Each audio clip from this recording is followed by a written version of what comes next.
Welcome back to the YouTube channel Mwana Cameras. Angwako koti la Supreme nazola Supreme leader no koti la Supreme kwa America Supreme Court lemene ndithola lamula kuti ma tariffs misonga amene Trump amachijama ikwena akatumiza katundu wa ku America audi imene ndi illegal sizile malamulo ndithu ndizoletsedwa zimene anapanga Trump zicha. Actually iyi ndi good news kwa wina aliyense makamaka dziko lonse lapansi. Maiko ambiri amatumiza katundu ku USA kuti akagulitse. So Trump amawayika ndithu zimisonkho kumene kuja zimene zimapangisa kuti pavute chifukwa panalizo zingapa zimene zimachitika. Ku USA kunali trade deficit. Trade deficit ndi chani? Kupanga import, kugula zinthu za mbiri kunja kulowetsa mu dziko inuyo nkugulisa zinthu zochepa. Ku dziko limene tinene kuti likutukuka likufuna litukuke, actually it's a good thing. Palibe vuto. Nangase mulibe zinthuzo. Right? Mulibe zinthuzo. So it's also a bad thing. Meaning kuti you are relying on foreign goods.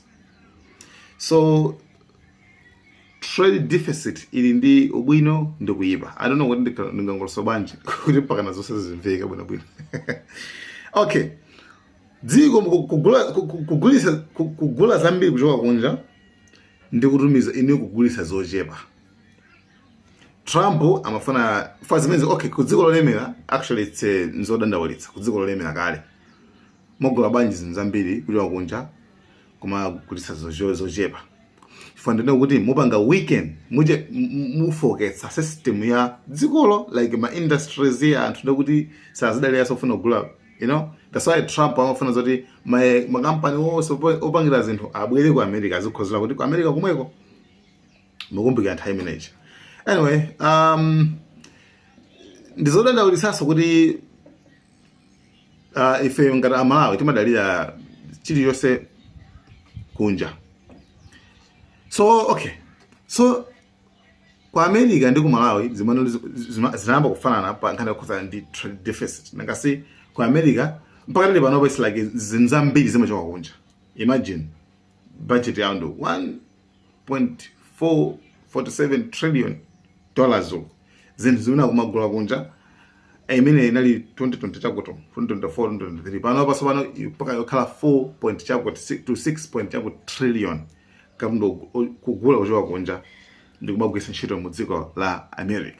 So zimene zinapangisa kuti ma industry awo afoke kufoka kuti anthu ntchito osazipeza.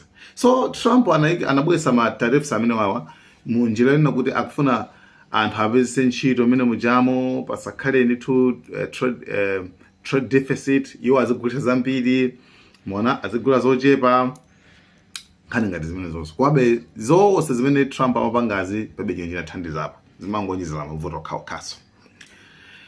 Anyway, koti after anthu atapita kukamang'ala kumene kujako lamena kuti Trump anagwisa ntchito mphamvu mwa udyo chifukwa Trump ndi mphamvu zimene apasidwa mu 1970s za emergency zotatha kupereka ngati kupereka ma order ngati amene wachawo kumano pakadali pano pasizimafunikira kuti zitelo. So boom, Trump anangopanga zimene zazo kapano pakhoti laonikira bwinobwino lapeza kuona zoti za nonsense. So basi palibe so mati ma tariffs palibe zimene zazo basi zatha. Okay, so reaction ya Trump ndiyo tani. Trump anati chani pankhani imeneyi. Trump anango nena kuti actually it's disgrace. Zochitisa manyazi.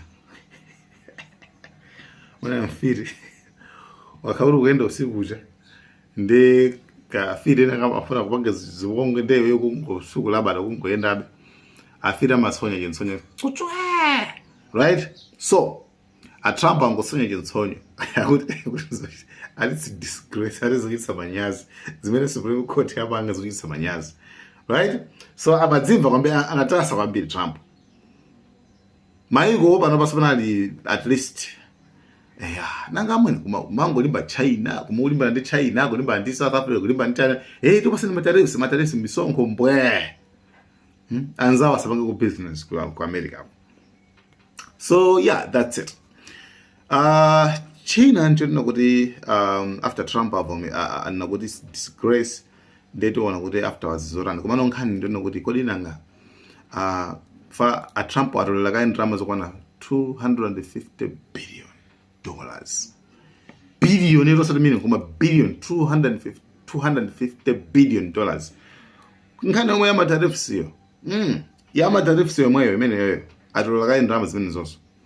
And abakakale madiru sana ya madiru fuso ndona kuti kodi maiko sobano pamene court la panga trash zimene apanga Trump's maiko sobano apanga bwanji ayambiranso kupanga kukhamena amapangira pamba muja nanga madoza amene asayenera nawa zikhala bwanji nanga ndalama zimene atolerazi potenza iliko zipanga bwanji ku America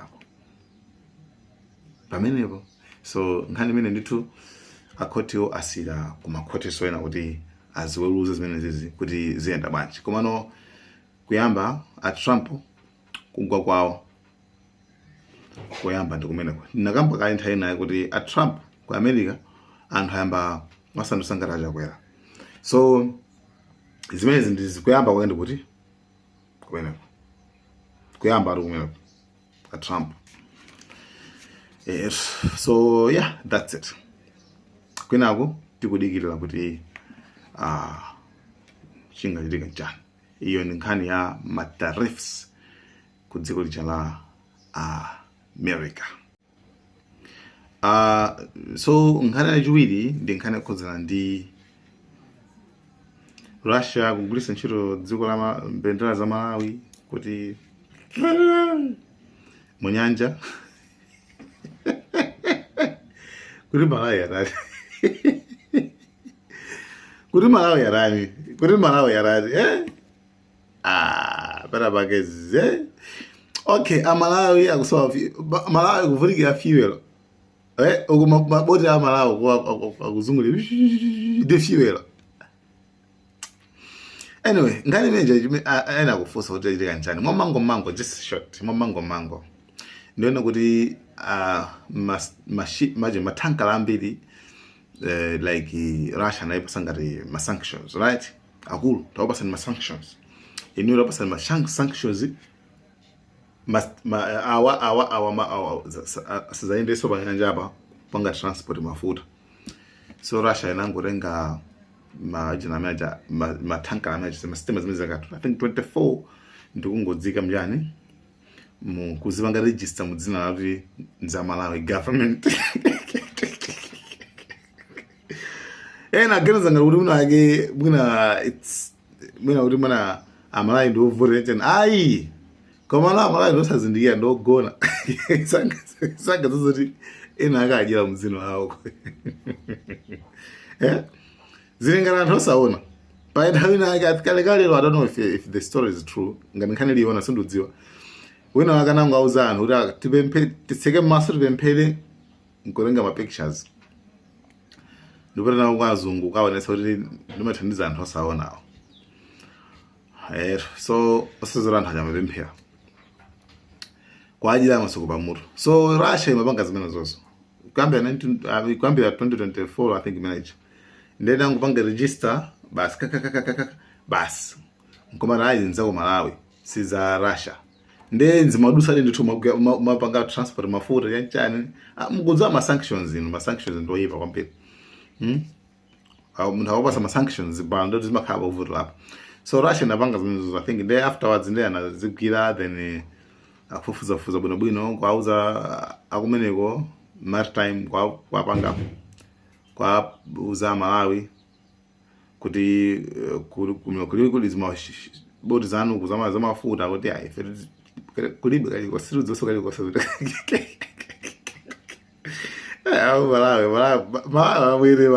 Malawi nthawi yonera kwambiri sichinaru.